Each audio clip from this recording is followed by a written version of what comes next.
সকলকে বাংলা নিউজ লাইভে স্বাগতম। সাথে আছে আমি রৌশন মনির। মিরপুর শেরেবাংলা ক্রিকেট স্টেডিয়ামে আজকের match Khulna versus Dhaka Capitals. খুলনার আজকে প্লে অফে যাওয়ার একটা সুবর্ণ সুযোগ রয়েছে। যদি ঢাকা ক্যাপিটালসকে সহজভাবে হারাতে পারে তাহলে কিন্তু খুলনা টাইগার্স প্লে অফ নিশ্চিত করে ফেলবে। সো খুলনা টাইগার্সের জন্য একটা চ্যালেঞ্জই বটে। তো বিপিএল ঘিরে কিন্তু এইবার দর্শকদের ভিড় এবং দর্শকদের আগ্রহ কিন্তু রেকর্ড করেছে। বিগত বছরে বিপিএলের ইতিহাসে কিন্তু এই পর্যন্ত যে পরিমাণ টিকিট বিক্রয় হয়েছে এটা কিন্তু একটা রেকর্ডই বলা চলে। 10 কোটি টাকা ইতিমধ্যে কিন্তু বিপিএল শেষ হওয়ার আগে, ফাইনাল ম্যাচ হওয়ার আগেই কিন্তু কোয়ালিফাই বা প্লে অফের ম্যাচগুলো হওয়ার আগেই কিন্তু বিপিএলের 10 কোটি টাকারও উপরে হচ্ছে যে এবারে বিপিএলে টিকিট বিক্রয় হয়ে গেছে। তো এইবার বিপিএলে কিন্তু সর্বোচ্চ রেকর্ডটি করে ফেলেছে ইতিমধ্যেই। তো এটা বলার অপেক্ষা রাখে না যে এইবার বিপিএল ঘিরে দর্শকদের আগ্রহ বিগত বছরের তুলনায় অনেক বেশি। আমরা এখানে দেখতে পাচ্ছি যে আজকের ম্যাচ ঢাকা ক্যাপিটালস 1:30 থেকে শুরু হবে। ঢাকা ক্যাপিটালস বনাম খুলনা টাইগার্সের যে ম্যাচটি, সেই ম্যাচকে ঘিরে দর্শকদের আনাগোনা বেড়ে চলছে। এবং সন্ধ্যা 6:30টায় যে ম্যাচটি রয়েছে, বিগ ম্যাচ, ফরচুন বরিশাল বনাম চিটাগং কিংস। এবারের আসরে সবচেয়ে তুঙ্গে থাকা যে দুইটি দল, চিটাগং কিংস এবং ফরচুন বরিশাল, তাদের লড়াই হবে আজকে মাঠের ক্রিকেটে। তো ইতিমধ্যে কিন্তু ফরচুন বরিশাল এবং চিটাগং কিংস তারা কিন্তু প্লে অফের জায়গাটি নিশ্চিত করে ফেলেছে। তো তাদের কিন্তু ওই রকম চিন্তা নেই। ফরচুন বরিশাল কোয়ালিফায়ার যে জায়গাটি, তাদের কিন্তু তারা পয়েন্ট টেবিলের শীর্ষে। 11 ম্যাচ খেলে কিন্তু ফরচুন বরিশাল মাত্র 2টিতে হেরেছে, অর্থাৎ 9টিতে জয়লাভ করে তাদের পয়েন্ট 18 এবং তারা পয়েন্ট টেবিলের শীর্ষে রয়েছে। অন্যদিকে চিটাগং কিংস তারা কিন্তু পয়েন্ট টেবিলের দ্বিতীয় অবস্থানে অবস্থান করছে। তো ওই জায়গা থেকে চিটাগং কিংসের আজকে একটা লড়াই হবে ফরচুন বরিশাল, তামিম ইকবালদের সাথে। লড়াইটা বেশ কঠিনই হবে। তো আজকের এই দুইটি ম্যাচে আজকের দুইটি ম্যাচের প্রথম ম্যাচে খুলনা টাইগার্স মুখোমুখি হবে, কিছুক্ষণ পরে ঢাকা ক্যাপিটালসের মুখোমুখি হবে। ঢাকা ক্যাপিটালসকে যদি খুলনা টাইগার্স হারাতে পারে তাহলে কিন্তু খুলনা টাইগার্স প্লে অফের জায়গাটি নিশ্চিত করে ফেলবে। আর আনফর্চুনেটলি যদি ঢাকা ক্যাপিটালসের কাছে খুলনা টাইগার্স হেরে যায়, মেহেদী মিরাজরা হেরে যায়, তাহলে কিন্তু প্লে অফে যাওয়াটা অনেক দুষ্করই হয়ে যাবে এবং কঠিন হয়ে যাবে খুলনা টাইগার্সের জন্য। তখন সমীকরণের দিকে তাকিয়ে থাকতে হবে। অর্থাৎ খুলনা টাইগার্সের কিন্তু সামনে ম্যাচ জয় ছাড়া কোনো উপায় নেই।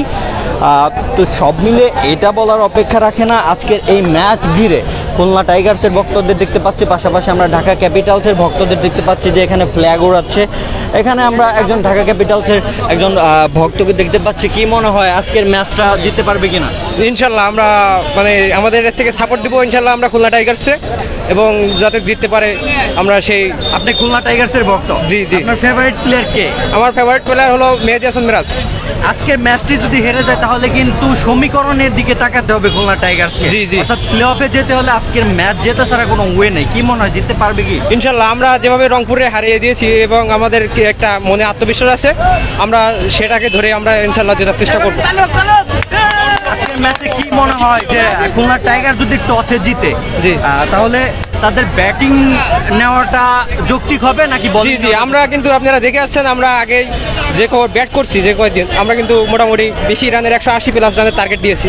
আমরা এই জন্য যদি টসে জিতে আমি আগে ব্যাটিং নেওয়ারকেই মনে করি যে আমার নিজের থেকে আর কি মনে করি সেটাই বেশি ভালো। কি মনে হয় এই বিপিএল এ খুলনা টাইগার্স কি শক্তিশালী ফরচুন বরিশাল, রংপুর রাইডার্স এবং চিটাগং কিংস তাদেরকে কি বিট করে ফাইনালে চ্যাম্পিয়ন্স হতে পারবে? ইনশাল্লাহ এটা আমাদের মনের একটা আত্মবিশ্বাস আছে। আমরা এটা একটা চেষ্টা করবো ইনশাল্লাহ। যদি আমরা আজকের ম্যাচটা জিততে পারি আমাদের মনে কিন্তু আরো একটা কনফিডেন্স বেশি হইব আর কি। দর্শক, আমরা একজন খুলনা টাইগার্সের ভক্তের সাথে কথা বললাম, পাশাপাশি একজন দেখতে পাচ্ছি যে ঢাকা ক্যাপিটালসের একজন ভক্ত। কি মনে হয় খুলনা টাইগার্সকে কি বিট করতে পারবে আজকে? 100%। আমরা এই বিট করার জন্যই কিন্তু আমরা আজকে নামতেছি মাঠে। ইনশাল্লাহ ওদেরকে বিট করব। আর যেহেতু আমরা প্রিভিয়াস যে গেমসগুলো আমাদের পক্ষে আসে নাই, আমরা ভালো রেজাল্ট করতে পারি নাই, কিন্তু নেক্সট ইয়ার এখন থেকেই আমরা প্রস্তুতি নিতেছি। নেক্সট ইয়ার আমরা ইনশাল্লাহ ভালো করব। আজকে জিতেই আমরা আমাদের মিশন শেষ করবো ইনশাল্লাহ। কথা আছে,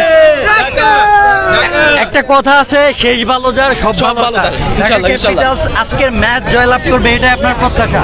ইনশাআল্লাহ ইনশাআল্লাহ। ঢাকা ক্যাপিটালসের লিটন কুমার দাস, তানজিদ তামিমেরা কি আজকে ভালো একটা স্কোর? ইনশাআল্লাহ আমরা সব সময় প্রত্যাশা করি ওরা আমাদের জন্য অনেক কিছু আমাদের জন্য ইয়ে করে। আর আজকেও ইনশাআল্লাহ ভালো করবে, ভালো করে করে ঢাকাকে বিজয় চিনিয়ে আনবে। কি মনে হয় ঢাকা ক্যাপিটালসের দলের মালিক শাকিব খান তার পরবর্তী বিপিএলে আরো প্রিপেয়ার্ড হয়ে আসা উচিত কিনা? হ্যাঁ, অবশ্যই। প্রত্যেকটা যখন আমাদের এবারের বিপিএলটা হয়তো এরকম ভাবে গোছানো করা যায় নাই, মানে করতে পারে নাই আমাদের ইয়েগুলা। টিম কিন্তু ভালো ছিল, আমাদের ঢাকা ক্যাপিটালস কিন্তু ভালো টিম ছিল, হয়তোবা কোনো প্রবলেম এই রকমের জন্য হয় নাই। বাট আমরা আগামীতে বাংলাদেশের কিং খান সাকিব উনি দেখিয়ে দিবেন যে আরো শক্তিশালী টিম করে আগামী বছর ইনশাল্লাহ আমরা চ্যাম্পিয়ন হব। ধন্যবাদ। দর্শক, আমরা কিন্তু এখানে দেখতে পেলাম যে কষ্টের ব্যাপার ভাই, কি জানেন, সাকিবুল হাসান একজন ভক্ত আমি, কিন্তু তার ব্যানার পোস্টার এগুলো লইয়া ঢুকতে দেয় না ভাই। এটা কি অন্যায়টা করতে ভাই আমরা বলেন? কি মনে হয় যে এই ব্যানার এই প্লে কার্ড নিয়ে ঢুকতে না দেওয়ার কারণটা কি? এটা ভাই রাজনৈতিক কোনো কারণ আছে অবশ্যই, যতটুকু মনে হয়, কিন্তু ভাই এটা আমার সাথে বহুত অন্যায় হইতেছে, অনেক অন্যায়।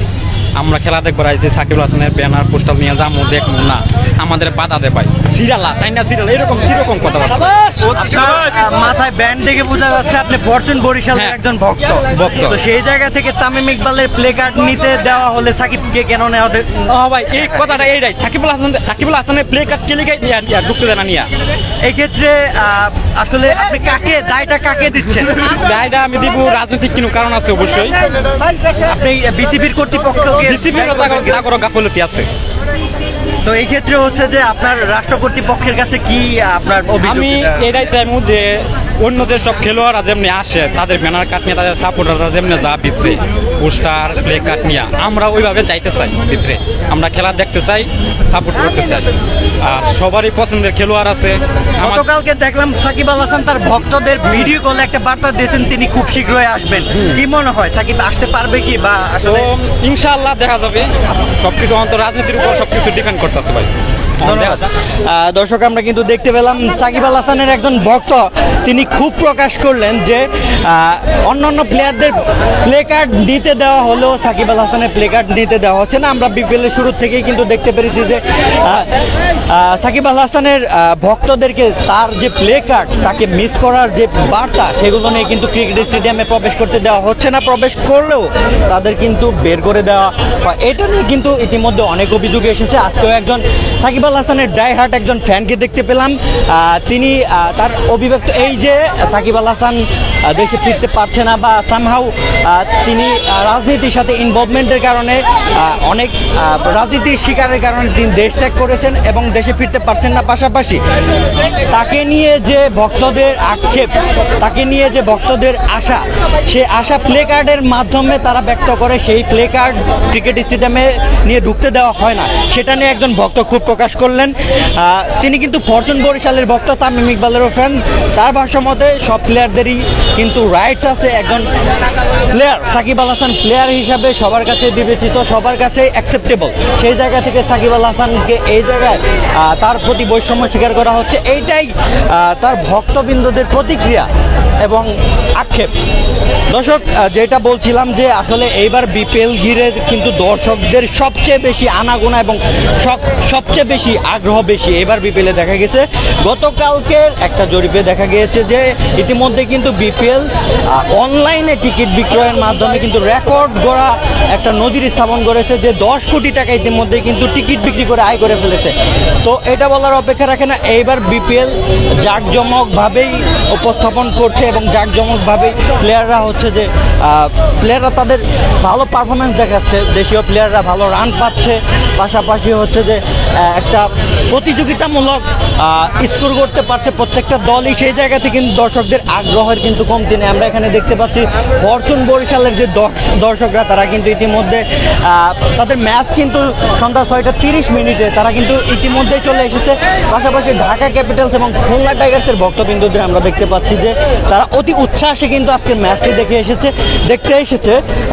ঢাকা ক্যাপিটালসের একজন ভক্তের সাথে আমরা কথা বলে যতটুকু বুঝলাম যে তার ভাষ্য মতে যে সব ভালো যা শেষ ভালো যার সব ভালো তার, তিনি একটি তার অভিমত প্রকাশ করেছেন যে ঢাকা ক্যাপিটালস আগামী বছর দারুণভাবে ফিরে আসবে, দারুণ দল গড়বে, সেই সাথে আগামী বছর ঢাকা ক্যাপিটাল চ্যাম্পিয়ন্স হবে।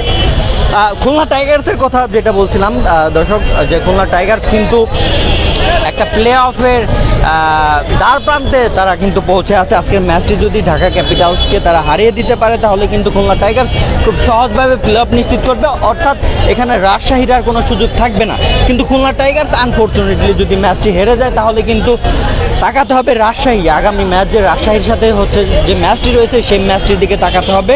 অর্থাৎ খুলনা টাইগার্সের প্লে অফ নিশ্চিত করতে হলে আজকের ম্যাচ জয় ছাড়া কোনো বিকল্প ওয়ে নেই। এখানে আমরা দেখতে পাচ্ছি যে খুলনা টাইগার্স এবং ঢাকা ক্যাপিটালসের ভক্তবৃন্দরা কিন্তু ইতিমধ্যেই স্টেডিয়ামে চলে এসেছে এবং তারা অনেকেই প্রবেশ করছেন। তো সেই জায়গা থেকে হচ্ছে তাদের আগ্রহ, ঢাকা ক্যাপিটালসের ভক্তদের আগ্রহ যে আজকের ম্যাচটি জয় দিয়ে রাঙাতে পারবে। পাশাপাশি খুলনা টাইগার্সের যে ভক্তবৃন্দ রয়েছে তাদের আশ্বাস যে মেহেদী হাসান মিরাজের নেতৃত্বে আজকের ম্যাচটি জয় করে তারা প্লে অফ নিশ্চিত করতে পারবে।